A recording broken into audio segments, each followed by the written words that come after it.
Welcome to the world of science fiction. Don't forget to like and subscribe so you don't miss new stories. Enjoy the listening. Paul Foster's fingers hovered over his keyboard, frozen in mid-air as the holographic message flickered before his eyes. The alien script morphed into English, its contents burning into his retinas. Zorak is dead. You are his heir. Come to Proxima B immediately. Paul blinked, his mind reeling. Zorak, his extraterrestrial pen pal of 5 years, dead? And he, a simple Boston programmer, was the heir? It had to be a joke. But as the days passed and more messages arrived, each authenticated by codes only he and Zorak knew, the reality sank in. This was happening. 2 weeks later, Paul found himself aboard an interstellar transport, hurtling through the void towards Proxima Centauri. The journey passed in a blur of cryo-sleep and brief, bewildering moments of consciousness. As the ship began its descent to Proxima B, Paul pressed his face against the viewport. The alien world loomed before him, a tapestry of deep purples and swirling silver clouds. His heart raced. This was real. This was happening. The ship touched down with a gentle thud. Paul swallowed hard, adjusting his Earth-style suit, a poor fit for the alien atmosphere, but the best he could manage on short notice. The airlock hissed open, and he stepped out onto alien soil for the first time. A small, welcoming party waited for him. 2 figures stood out immediately, their alien beauty taking his breath away. One, tall and lithe with shimmering blue skin, regarded him with piercing silver eyes. The other, shorter with iridescent scales and graceful tendrils framing her face, offered a warm smile that set him at ease. "Welcome, Paul Foster," the taller one said, her voice melodious yet tinged with an otherworldly resonance. "I am Azura, first wife of Zorak." "And I am Lyria," the other added, her tone softer, almost musical. "Second wife of Zorak, and now, along with my sister wife, your inheritance." Paul's jaw dropped. What? Wives? Zorak never mentioned." Azura's eyes flashed. "There is much Zorak did not tell you, it seems. Come, we have much to discuss." They led him to a sleek vehicle that hovered silently above the ground. As they sped towards the city, Paul's mind whirled with questions. The landscape outside was alien yet hauntingly beautiful, all twisting spires and floating gardens. "I don't understand," Paul finally managed. "Why would Zorak leave everything to me? We were friends, sure, but this is insane." Lyria placed a gentle hand on his arm, sending an electric tingle through his body. "Zorak saw something in you, Paul, something special. He believed you could bridge our worlds." "But why me?" Paul insisted. "I'm just a programmer. I don't know anything about your world, your customs. I can't even breathe your air without help." Azura's gaze pierced him. "Perhaps that is precisely why. A fresh perspective, untainted by our complexities." The vehicle slowed, approaching a towering structure that seemed to defy gravity. Crystalline spires twisted upwards, connected by gossamer bridges that sparkled in the alien sunlight. "Welcome to your new home," Lyria said softly. Paul stepped out, craning his neck to take in the full scope of the building. "This is mine?" "Ours," Azura corrected, a hint of challenge in her voice. "Remember, we are part of your inheritance as well." Paul flushed, unsure how to respond. "Look, about that. On Earth, we don't exactly—" "We are aware of Earth customs," Lyria interjected gently. "But you are no longer on Earth, Paul Foster. Here you must learn new ways." They entered the building and Paul gasped. The interior was a marvel of alien architecture and technology. Holographic displays flickered to life as they passed, showing data streams he couldn't begin to comprehend. "This was Zorak's primary residence," Azura explained, "and his main research facility, The work he was doing here, it could change everything. Research? Paul asked. What kind of research? Lyria and Azura exchanged a glance. That, Lyria said carefully, is a conversation for another time. For now, you must rest. The journey has been long and there is much to absorb. They showed him to a spacious room with a view that took in the alien cityscape. Paul sank onto a bed that seemed to mold itself to his body. Paul's heart began to race as the realization hit him. This was not just an inheritance. This was integration, becoming part of their world in the most intimate way possible. That night, in the soft glow of alien lamps, Azura and Lyria introduced him to their customs of closeness. Their bodies were like works of art, each curve and line a testament to their grace and beauty. Azura and Lyria embodied the ideal of beauty, but there was something more about them that struck to the core.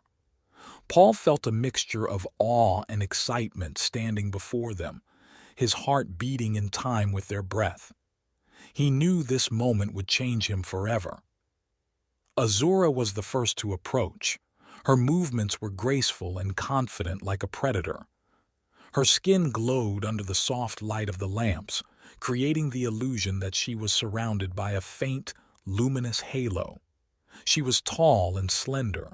Each step she took was filled with strength and certainty. Azura touched his arm, her fingers cool and assured. A wave of excitement surged through Paul's body at her touch. Her touch was both commanding and tender, as if she knew his every thought and desire. Lyria, on the other hand, was the epitome of delicacy and gentleness. Her hair was like a cascade of silver, shimmering under the light flowing down her back. Her eyes were violet, deeply penetrating, with something hypnotic and captivating about them.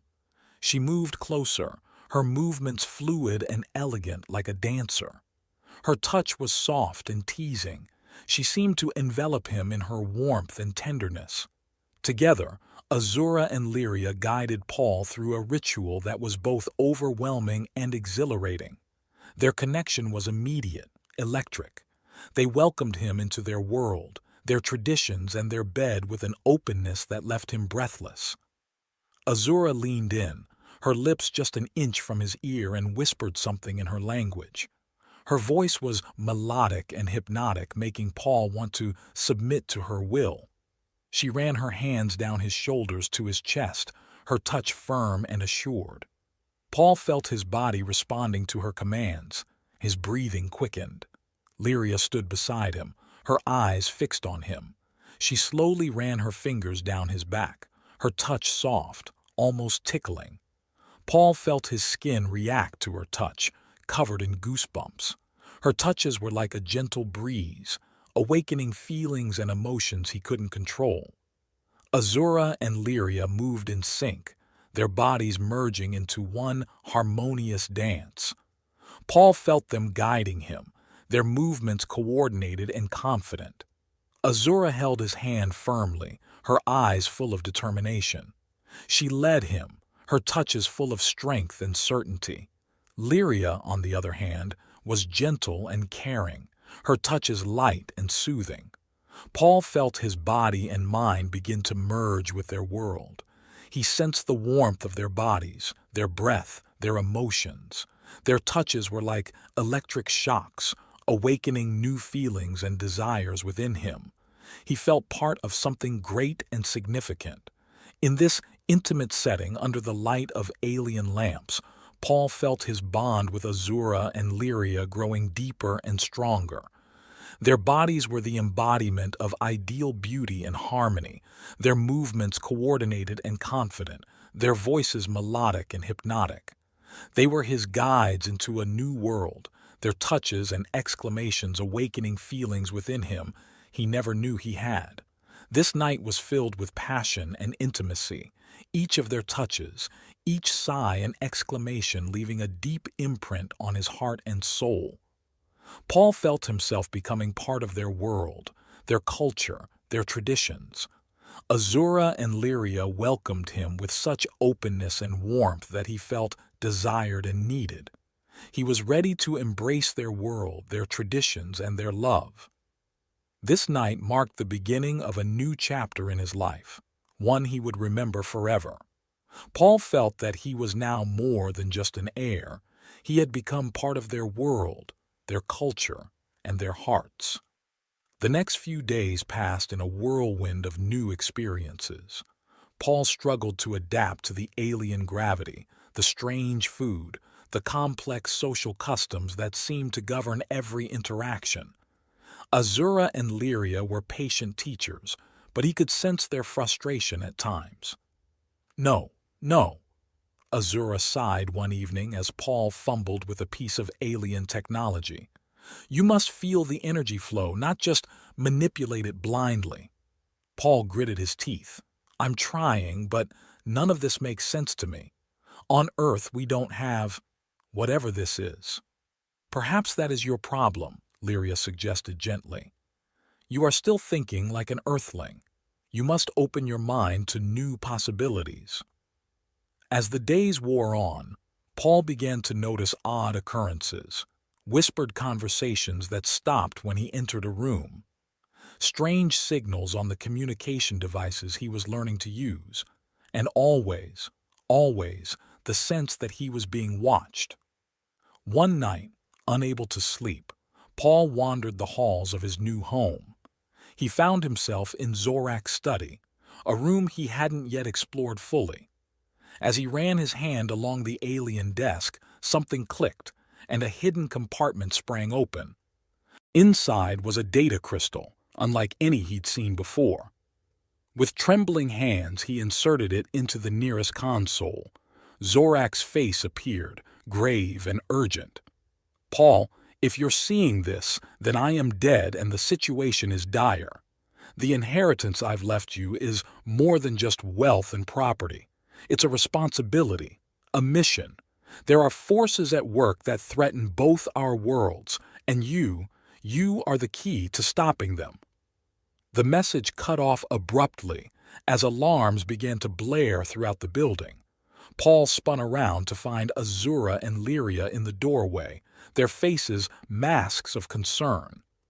"They're here," Azura hissed. "Kronos' agents. We must go now." As they raced through the halls, the sound of breaking glass and shouted orders echoed behind them. Paul's heart pounded. Who was Kronos? What did they want? And most importantly, what had Zorak gotten him into? As they reached a hidden exit, Paul knew one thing for certain. His life would never be the same again. The alien landscape of Proxima B stretched before Paul, Azura, and Lyria as their hover vehicle skimmed over the purple plains. Paul's eyes darted from the swirling silver clouds above to the crystalline formations jutting from the ground, still struggling to believe this wasn't some elaborate dream. "Where exactly are we going?" Paul asked, breaking the tense silence that had fallen since their narrow escape from Kronos' agents. Azura's silver eyes locked onto him. "To the sacred caves of Luminara.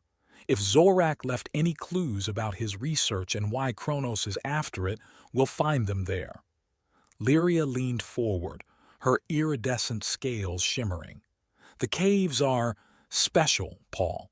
They're said to amplify latent abilities in some species, including humans." Paul's brow furrowed. "What kind of abilities?"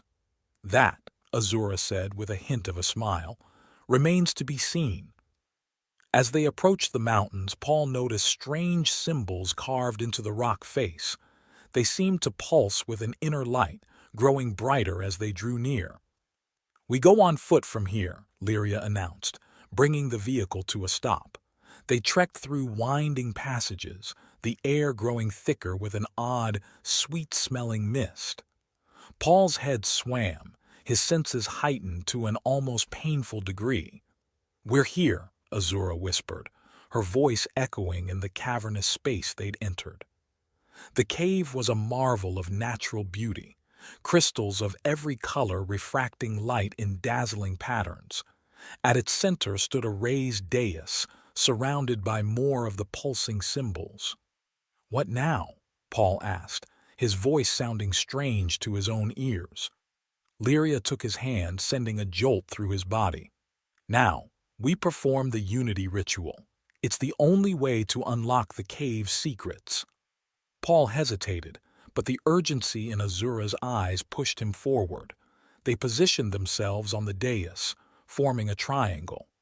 As Azura began to chant in an alien tongue, the symbols around them flared to life. A wave of energy washed over Paul, and suddenly, he wasn't just hearing Azura's thoughts. He was feeling them, experiencing her memories as if they were his own. Lyria's consciousness joined them, and for a moment, they were one being, sharing every thought, every emotion. When it ended, Paul gasped, falling to his knees. "What? What was that?" Azura helped him up, her touch lingering. "The awakening of your latent abilities, it seems. Zorak theorized humans had untapped potential. It appears he was right." As they explored deeper into the cave system, Paul found he could sense things beyond normal perception. Faint whispers of past events, echoes of emotions left behind. It was overwhelming but exhilarating. "Here," Lyria called, pointing to a hidden alcove. "I sense Zorak's energy." They discovered a cache of data crystals, each pulsing with information. As Paul touched them, images flooded his mind, complex equations, star charts, and glimpses of a device of incredible power. "This is it," Azura breathed. "Zorak's life work, the key to balancing the energies between our worlds." Before they could celebrate, a rumble shook the cave. Dust and small rocks rained down as harsh voices echoed from the entrance. "Kronos!" Lyria hissed. "They found us." They raced through the tunnels, Paul's newfound abilities guiding them through shortcuts he somehow knew existed. They burst out of a hidden exit, only to find themselves surrounded by armed figures in sleek, black armor. A tall, imposing alien stepped forward, his skin a deep crimson. "Hand over Zorak's research," he growled, "or face the consequences." Paul's mind raced, reaching out with his new senses. He could feel the other aliens' intentions, their fears, their weaknesses. Without fully understanding how, he projected a burst of psychic energy. The attackers stumbled, clutching their heads. In the confusion, Azura and Lyria sprang into action, their movements a blur of deadly precision. Paul joined the fray, his body moving with a grace and strength he'd never possessed before. In the aftermath of the battle, as they caught their breath and tended to minor wounds, Paul felt a new closeness to Azura and Lyria. They'd faced danger together, fought as one. The bond forged in the cave had been tempered in fire. "We need to get off-world," Azura said urgently. "Kronos will send reinforcements. We must take Zorak's research somewhere safe." They made their way to a hidden hangar where a sleek, alien vessel waited. As they boarded, Paul marveled at the ship's organic design, so different from the clunky Earth vessels he was used to. "Zorak's personal ship," Lyria explained as they strapped in, "state-of-the-art and virtually undetectable." As they broke atmosphere, Paul's newfound abilities surged.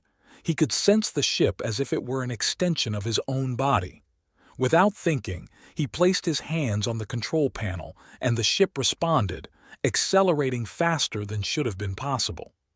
In the zero gravity of space, Paul, Azura, and Lyria floated freely in the ship's main chamber. Their movements brought them close together, and Paul felt the energy between them shift, becoming charged with possibility. Suddenly, the ship lurched, alarms blaring. Paul's hand brushed against a hidden panel, and a holographic display sprang to life. Ancient symbols swirled before them, rearranging themselves into a complex diagram. "By the stars," Azura whispered. "It's the full blueprint of Zorak's device, the harmonic resonator." As the diagram rotated, Paul's enhanced mind began to grasp its implications. This isn't just about wealth or power, he realized aloud. This device, it could reshape reality itself. Lyria nodded gravely. Now you understand the true nature of your inheritance, Paul. Zorak entrusted you with the power to maintain balance between our worlds, or to destroy them both. The weight of responsibility settled on Paul's shoulders. He looked at Azura and Lyria, seeing them now not just as beautiful aliens or unexpected companions, but as partners in a mission that would determine the fate of two civilizations. "So what's our next move?" he asked, his voice steady with newfound determination. Azura's eyes gleamed with a mixture of pride and concern. "We find the components to build the resonator before Kronos does. And then, Paul Foster, we save the universe." As the ship hurtled through the star-studded void, Paul knew that his journey had only just begun. The mystery of Zorak's death, the threat of Kronos, and the awesome power now at his fingertips, all of it converged into a destiny he never could have imagined. With Azura and Lyria by his side, he was ready to face whatever challenges lay ahead. The massive view screen aboard Zorak's ship flickered to life, revealing Kronos' crimson face twisted in a sneer of triumph. Paul's stomach clenched as he realized the gravity of their situation. "You've led me on quite a chase, human," Kronos growled, his voice resonating through the ship's comm system. "But playtime is over. Surrender Zorak's research and the harmonic resonator, or watch as both your pitiful Earth and Proxima B burn." Paul's eyes darted to Azura and Lyria, seeing his own fear reflected in their alien features. He swallowed hard, buying time. "You're bluffing. You don't have that kind of firepower." Kronos' laughter sent chills down Paul's spine. "Oh, but I do." The view shifted, showing a massive fleet of warships surrounding both planets. Courtesy of some influential friends who'd rather see both our worlds destroyed than united, you have 1 hour to decide. The screen went dark, plunging the trio into tense silence. "He's not bluffing," Azura said, her silver eyes hard. "Those ships have enough firepower to crack both planets' crusts." Lyria's tendrils writhed in agitation. "We can't let that happen. Billions will die." Paul's mind raced, grappling with the enormity of the situation. "There has to be a way to stop him. The resonator isn't complete," Azura finished. "We're missing crucial components." Paul closed his eyes, reaching out with his newfound abilities. He could feel the ship humming around him, the distant pulse of the planets, and something else, a connection, forged in the caves of Luminara, linking him to Azura and Lyria. His eyes snapped open. "Maybe we don't need the physical resonator. What if we are the resonator?" Lyria's eyes widened in understanding. "The unity ritual. It didn't just awaken your abilities, Paul. It linked us." "Exactly," Paul said, excitement building. "Zorak's research was all about harmonics, right? Creating resonance between different energy patterns. What if we can do that ourselves?" Azura nodded slowly. "It's possible, but the energy required, it could kill us." Paul set his jaw. "Better us than 2 entire worlds." They positioned themselves in a triangle, just as they had in the sacred cave. Paul reached out, both physically and mentally, grasping Azura and Lyria's hands. The connection flared to life, stronger than ever. "Focus on the planets," Paul instructed, his voice strained. "Feel their energy. We need to create a harmonic field around them." As they concentrated, Paul felt power building within him, unlike anything he'd experienced before. It coursed through his body, threatening to tear him apart. He gritted his teeth, pushing through the pain. Suddenly, alarms blared throughout the ship. Kronos' fleet had opened fire. "It's not enough," Azura gasped. "We need more power." Paul's mind raced. The ship, Zorak's technology. It was all part of the inheritance, part of him now. With a mental command, he linked the ship's systems into their energy matrix. The view screen flickered to life, showing a shimmering field beginning to form around Earth and Proxima b, but it was still too weak to repel Kronos' assault. Paul, Lyria's voice was barely a whisper. The final piece of the inheritance. Your Earth memories, your connection to your home. It's the bridge between worlds Zorak knew we'd need. Paul understood. With a pang of grief, he realized what he had to sacrifice. Closing his eyes, he opened his mind fully, offering up every memory, every connection to his old life. The energy surged, and Paul screamed as he felt parts of himself burning away. The ship shuddered as Kronos' forces realized what was happening and concentrated their fire on them. But it was too late. A blinding flash filled the view screen. When it faded, Earth and Proxima b were encased in shimmering, impenetrable fields of energy. Kronos' weapons bounced harmlessly off the surface. No! Kronos' enraged face appeared on the screen. What have you done? Paul stepped forward, his body glowing with residual energy.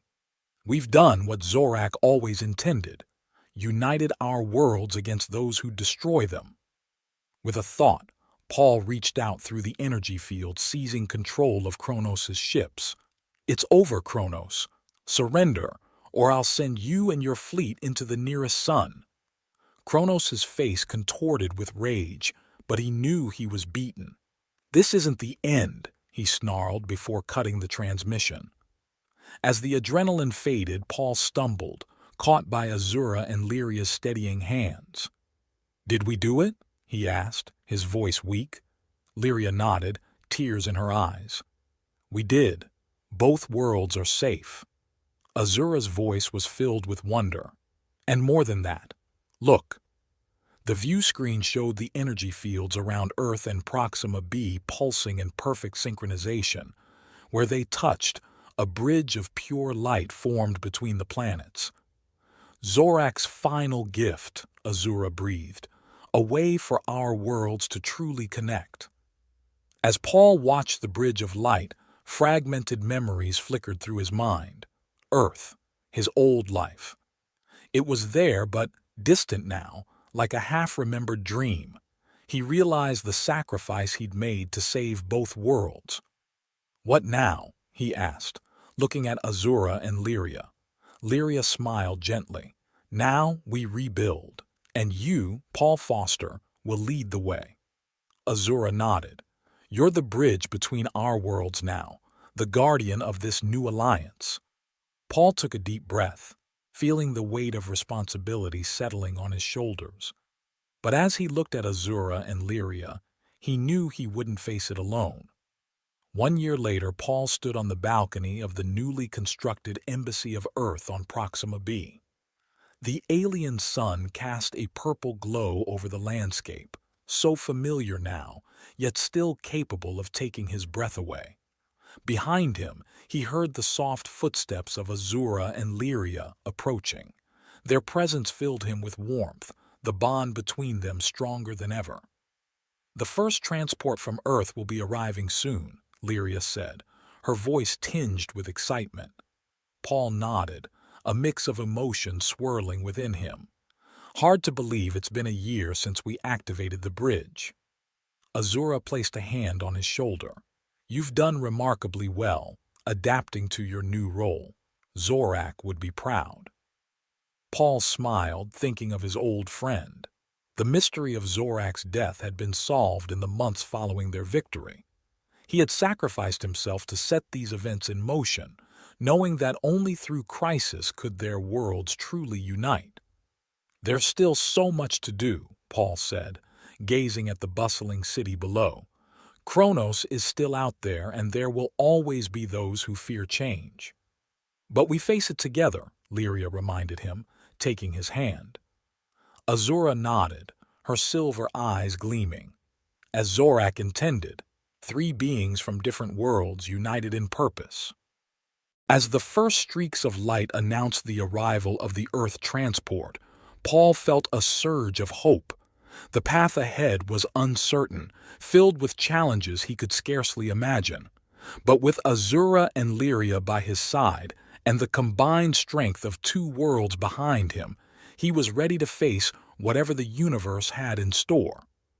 The bridge between Earth and Proxima b pulsed with energy, a testament to what could be achieved when different worlds came together. And at its center stood Paul, Azura, and Lyria, guardians, partners and pioneers of a new era of interplanetary cooperation.